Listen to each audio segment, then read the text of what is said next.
Good evening, ladies and gentlemen. Welcome back to another episode here on European Confessions. The following story that you are going to be listening to, it is a narration of a story that I received. Then we had to give you this translation. The narration reads like this. Hello, my brother, how are you? Can you please post my own story as hidden identity? My brother, I am a man that is tormented each and every day. It is like I am being attacked by my own thoughts because of the things that I did. So usually when I go through a process whereby I'll be regretting all the things that I did in the past, I find myself listening to this other band that I love the most.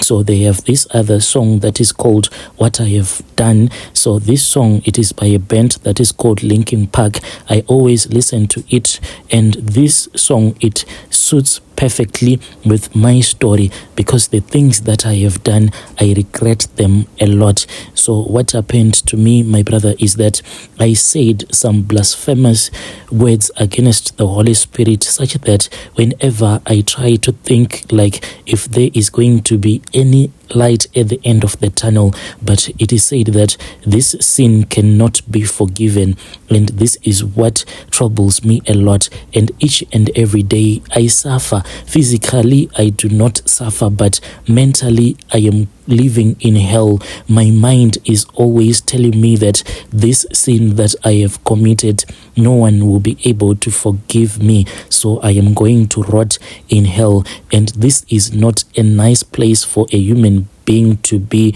whereby each and every given day you will be like tormenting yourself, torturing yourself, and there is no end in sight. I am suffering. When it comes to money, yes, I have made it in life. Me and my friend, we have made it in life. What happened to me, my brother, when my story started, that was when I had came to South Africa. This was like a very long time ago when Facebook was still new on the social media market. And when I joined Facebook, like in those days, there were no scammers. Like if you would find a traditional healer that will tell you that they can give you this blood money, it was for real. So now the warning that I want to give people is that never believe these people that will show you fake money on Facebook or wherever. It is fake money. Like if someone is for real, the moment that you speak with them, you will start to feel something in your blood. This is the feeling that I got the first time that I spoke with someone on Facebook, and I knew that this man was going to finish all of my poverty. But back in those days, I didn't have any idea that this is what was going to happen to me. All that I wanted to become was to be a truck driver, and I had saved enough money.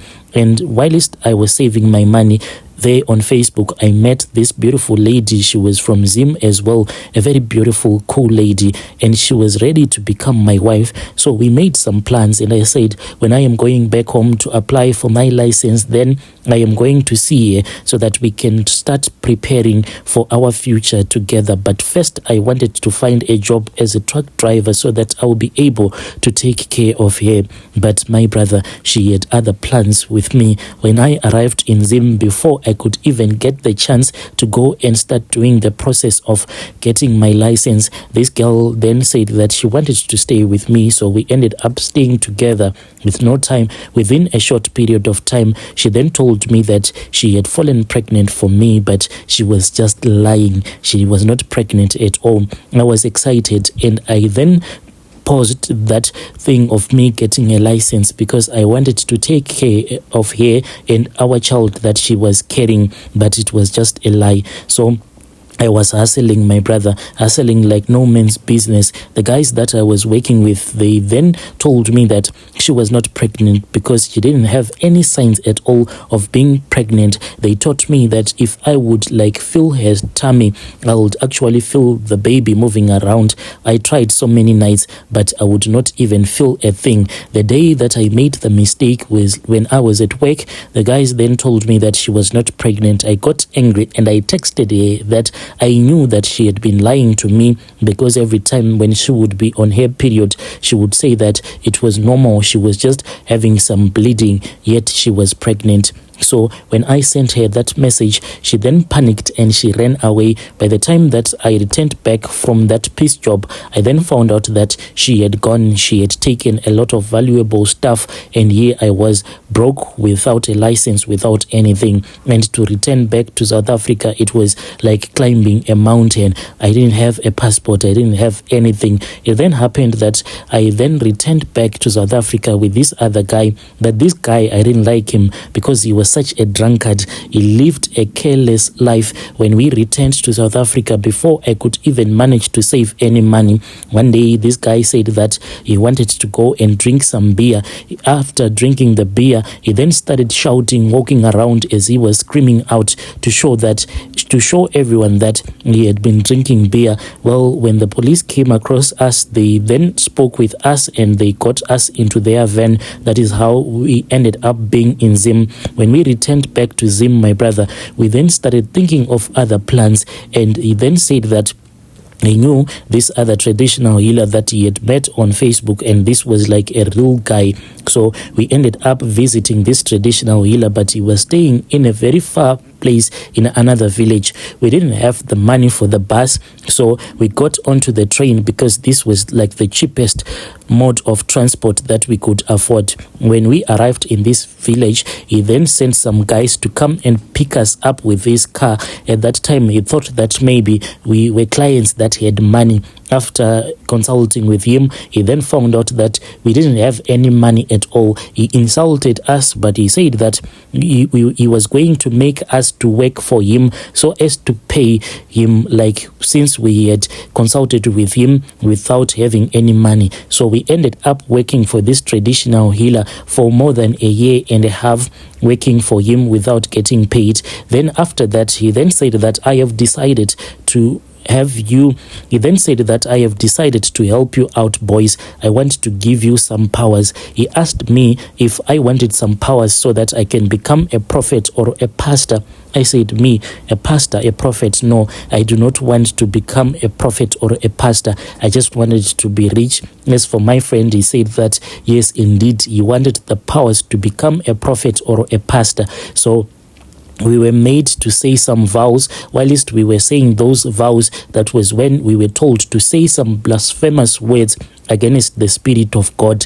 And I regret, because at that time I didn't even realize that this is what we were being taught to do. It is only after listening to some sermons of some preachers preaching that was when I realized that everything that I said whilst I was at that shrine, I was actually cursing the Spirit of God, and there is no like repentance from that. That is like the darkest sin that you can ever perform. I am even afraid to tell you how we ended up cursing the Spirit of God, because I do not want to tempt anyone into sin. But this is the thing that pains me a lot, because there is no light at the end of the tunnel for me. After we had been given some powers, the powers that my friend was given was that when he is around people, everyone will just like listen to him. He can pull a big crowd. So he is a useful thing. Like in most churches, he is considered to be a useful thing since he can pull a big crowd.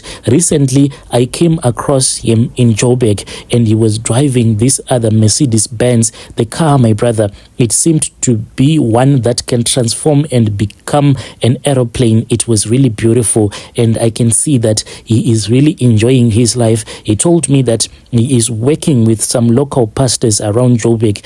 So what he does is that each and every Sunday, he is booked at a different church as a guest pastor. That is how he is making his living. He does not have like powerful powers to perform miracles. The powers that he has is that he can pull a very big crowd. That is why most pastors that have their churches, they love him a lot, because he draws crowds to him. So when I met him, me and him, we had not yet spoken for a very long time. This guy, ever since we did these rituals, he never wanted to be around me. He wanted to do his own thing. But at the time when I came across him, like previous night, I had a dream whereby I met him in Joburg. When we met, he also mentioned that fact that it must be the spirits that wanted us to meet again with each other because he had that same dream, but we are not like connected like the way that we used to be in the past. So some of the rules that were given to me, some of them I cannot discuss about them. The few that I can discuss about is that I have a spirit that was inserted into my body. I do whatever this spirit wants. If it wants me to date any woman, I have to date that woman. It doesn't matter if this woman is sick, if this woman is a prostitute or a married woman. I just have to respect whatever the spirit would have told me. Usually what happens is that when I am driving around, this spirit can just point at a woman that will be just walking, doing her own stuff. The spirit will say, this is the woman that I want you to sleep with. It can even tell me that even if it means that you are going to sleep with her even after 2 years, I do not mind. So what I do is that I'll start following this woman around until I will have that opportunity to sleep with her. This woman, she won't even know that I'll be following her like for 2 or more years, and I am patient because I am not in a rush. So this spirit, what it will do is that it will start creating some confusion in her relationship. By the time that she'll be desperate, then the spirit will make me to go and speak with this woman, and she will fall for me, thinking that I am her Prince Charming. Once she would have fallen for me, I will then sleep with her. But before penetrating her, what I am supposed to do is that I have to suckle on her breast. But when I am suckling on her breast, it is that demonic spirit that is inside my body that will be suckling on her breast. After that, I will then have to suck on her private parts. It is the same spirit that will be sucking on her private parts, possessing my body. And as I'll be doing that, there is a lot of evil stuff that will be entering inside her body through her private parts. That is some of the rules that I have to follow. Even though some of them I can't speak about them in public. But my brother, these things that I have been doing, they have been tormenting me for a very long time. And the greatest fear that I have is that God will never forgive me because of these sins that I committed. Dear listeners, right there was a narration of a message that was sent to me. So our brother was saying that the song is called What I Have Done. You can search for that song, then you will just tell me what you think about that song as well. I will listen to it as well. Strange things do happen in Africa.